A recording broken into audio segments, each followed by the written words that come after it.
Right then, my dudes, Waterloo Road Rewind, and now we're getting very, very close to the series finale. And if this were structured like series 3 onwards, this would basically be either the series finale or the mid-series finale. So if you aren't aware, although if you're listening to this podcast, I'm assuming that you probably have some Waterloo Road knowledge, after series 2 up until series 10, so 3 till 10, the show is structured in 10 episode blocks.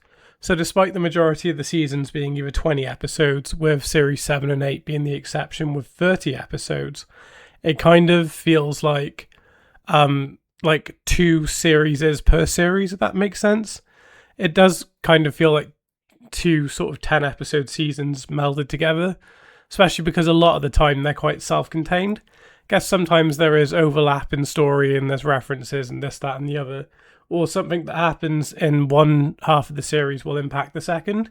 For example, series 6, the first half is all about Karen trying to find Bex.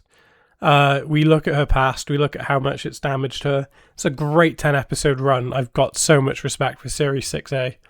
And then the back half we have Bex back, and it just sort of goes nowhere, and yeah. So kind of like that. Or the first half of series 5 is determining who will be the head teacher. Will Rachel remain? Will she leave? And then Max gets removed and it's just Rachel full sail ahead until the end of her storyline. And again, it kind of dwindles off a little bit. I do think that in general, the first half of Waterloo Road series tend to be better, with exceptions like series 7, I suppose. And I guess series 8 is just generally quite terrible. Some would argue 9B's better. I prefer 9A, but there's not much in it. I think on the whole, series 9 is just a great series, as you know. And then 10A is better than 10B, but both are terrible. So it's like a slightly more polished shit compared to just A shit. So that's kind of my series 10 opinion. And then series 11 and 12 are 7 episodes, and then the rest are 8. Although I would argue that the Waterloo Road reboot just feels like one massive serialized story, like more serialized than the original show was. Like so far it's when we get to series 19 it'll be 70 episodes. So it's 54 episodes so far. And again, it just feels like one big story. Like I get their individual series, but they just feel like little arcs, or like Kim's arc feels like a story, Steve's arc feels like a story, and Stella's arc feels like a story. Or like pieces of a story that all add to one bigger story, much more so than the show before that. If you want a clear comparison, it's like Jack's run all the way to Karen's run. It feels like a totally different show by the time that you get to Karen's run. Whereas Kim to Stella's show, it still feels very much like the same thing, if that makes sense. I get there's less episodes and more of the characters stick around for longer, so that's probably impacting things, but just on the whole, it's just tone and stuff feels much more serialized than it did before. Anyway, sorry. That was my rambling. So yeah, this would be the series finale, although it really, really feels like things are coming to a head now. So before I get into what this episode is known for, I thought I'd talk about some of the other plotting. So the whole Brett and Davina storyline comes to a head here. Steph knows. Sorry, my nose is a bit blocked this morning. So Steph knows, and Davina kicks off about it. Davina's just started doing her TA work. She took over a class. She was doing a good job of it, and she was worried that her future would sort of be ruined if people found out. It feels a lot like the Chris plot that we get with Jess and with Vicky later on in the show, but to a smaller degree. So she's worried. So Steph goes to Jack, and Jack loses his shit like I've never seen before. Like the anger and the explosion. Like he's like, I love Davina more than I've ever loved anyone. Get out to Steph and stuff. And we see just how angry and wound up and stuff he is. Which for Jack, it makes sense. We know Jack's got a fiery anger inside him. We know that like Jack's passionate. And we just know this is Jack Rimmer. Like even in the modern show, we still see this. Like the anger comes out when Darius like arrogantly says, how long did it take you to open that bottle? And we see Jack punch him.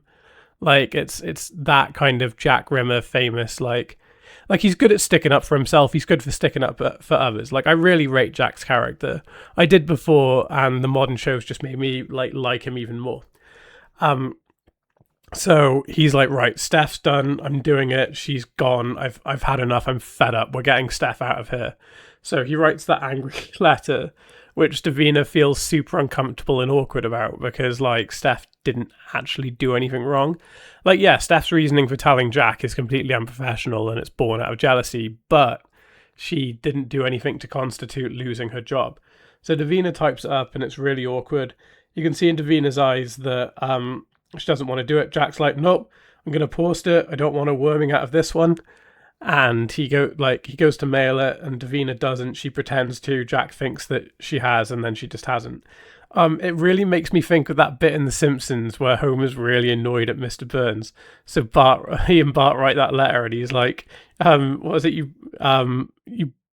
is it you bony old skeleton, and you smell like an elephant's butt, or whatever it is." I could try and find the quote. Oh, I should know it. It's Oh, but it's Buck Twofold Mummy, and you smell like an elephant's butt. And then Homer calms down the next day, and he's like, "Oh, Marge, I'm so glad you didn't send that letter." And then Bart's like, "I put it through the mailbox." And then you see Homer have a breakdown. That's the vibe I'm getting at the moment. And then we've got that amazing scene where Homer tries to get the letter back, and he's like, "Hello, my name is Mr. Burns. I believe you have a letter for me." And the guy's like, "All right, Mr. Burns, what's your first name?" "I don't know." That was the vibe. That was such the vibe. And then Jack basically, like, Davina tells Jack that what happened was true, that she didn't know Brett was a student, that like nothing had happened, that he's really in love with her. I think what makes the scene in the car so impactful is not just Jason Morrell's acting, because a lot of it he doesn't say. A lot of it is just Davina pleading and being like, "Jack, I'm sorry, I'm so sorry. I love you," and stuff. And you can just see Jack going to absolute pieces. But I think what makes the acting really good on Jason Morrell's part is not only is it like Jack is struggling to keep it together, but it's like if this was a man or whatever, I feel like Jack's anger would overtake him and he would be assaulting him. But it's just, you can see it in his face, in his sort of like gestures and his general movement, that he is like, he's got this conflict inside where he's going to pieces, he's trying to hold himself together, and you can just hear him grit through teeth saying, "Get out." It's like, "Pack your bags, there's a number for a cab, get out." And he just, but it's the fact that he was like, if you just come to me and said this, like, it would have been fine. But I think Jack's embarrassed, he feels like a fool, and like he feels like Davina's to blame. So yeah, I think the next interaction in the next episode will be interesting, and I'm interested and intrigued to see how he treats Steph as well. So there's that. The other sort of biggie from this episode. So Davina is struggling. Maxine gives her a card on behalf of the classroom, and they're basically saying, "Get well, miss," because of the medical condition that she has. I can't remember what it's called, which is really bad, but she's all shaky and she can't do it. So she just leaves the classroom and just walks out, just leaves the school, just goes. Like, a kid tries to say something to her, she's like, "Not now," and she leaves. And they're struggling to get her classes covered because the school budget for what do you call it, substitute teachers is stretched. Other teachers have been trying to cover, and it's just not happening. Which leads on to what I said earlier on about Davina taking on a class and doing a bit of reading. Her and Tom kind of team up, and Tom thinks that she did a really good job. So when I first watched this episode, I was really young and a bit naive. I knew what suicide was, but I didn't quite clock the pathway to it in the episode, which if I'd watched it now for the first time, I probably would have clocked it in the first sort of 20 minutes or so. So Lorna buys a load of fancy outfits. She goes for a spa. She rocks up in her expensive fur coat, her scarf, and is just like, she's got a makeover. She's looking all fancy.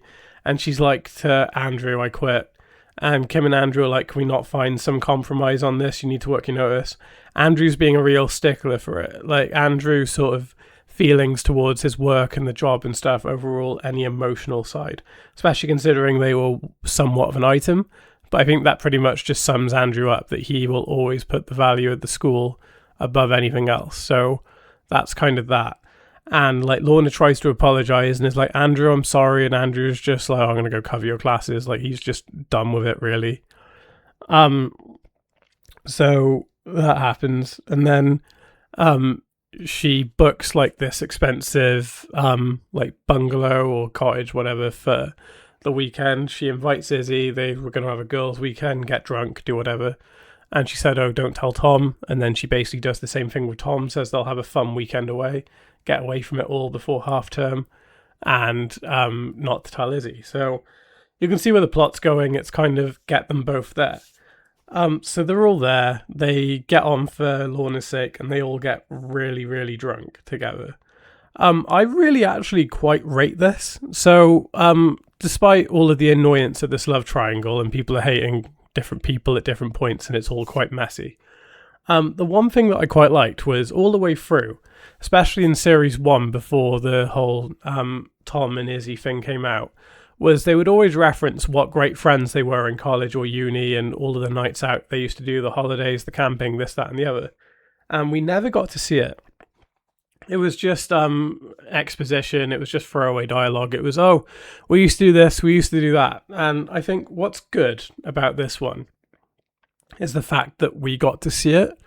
So we got to see the stories play out. We got to see how this dynamic works. And I will give them credit, despite how terrible their plotting has been up until this point. I do think the three of them, when they're on screen together having a good time, do have like good natural chemistry. The jokes was funny. The set is just over the top. I mean, it's getting more and more obvious the more and more it goes on what Izzy's planning.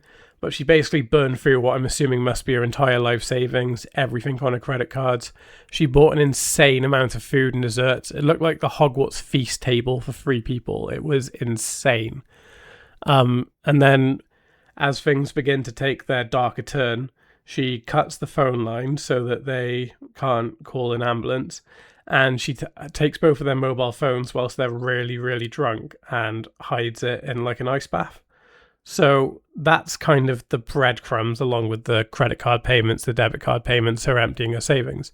But what also carries through is that she starts talking in the past tense. And I think this is the thing that that Izzy really begins to clock. So when she's talking about all of the different not like side effects, but I can't think of the word, the symptoms that come with the progression of her illness. I think she said that the toilet stuff was what would have got her.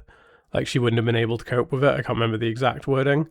And then she says, right, I'm going to go now, rather than saying goodnight. And Tom and Izzy seem to be getting quite cozy, like things might be starting to rekindle and rebuild and stuff. It's taking bloody long enough. I mean, I don't like the plot with Stacey anyway, but I feel like they should have got here a lot sooner, or just not do the blimmin' Stacey storyline. So they basically are getting on quite well, and then Izzy clocks it all. She runs into the room and finds Lorna laying on her bed. There's empty pill bottles and stuff next to her bed. Like, she swallowed a load of pills. I think there's also, might be alcohol, I'm trying to remember, but she basically took her own life. She wakes up briefly and then passes away, and they're unable to get a hold of an ambulance, and that's kind of that. They're devastated by what happened, and then this just sort of ends. It's interesting because this is the first major death on the show, something that would become a staple for the whole show, especially the reboot. It feels like every 2 series there's a death in the reboot, but I guess for this kind of drama it makes sense. It's sad. I mean, I'm not the biggest Lorna fan. I keep bouncing backwards and forwards on, is Lorna a villain, is she not? I was meant to be seeing my friend Luke on Saturday, and I was actually going to ask him, but that fell through. So I don't know. Lorna a villain, Lorna or not? She's controlling. She's had a lot of shit happen to her, so I can kind of see why a slightly more vindictive side would come out. But ultimately, a person has died, so it is sad. What I think sort of takes away from this death is the fact that Izzy dies in 2 episodes' time. Like, Izzy's got 2 hours more of screen time before she goes. What I don't quite get is the closeness.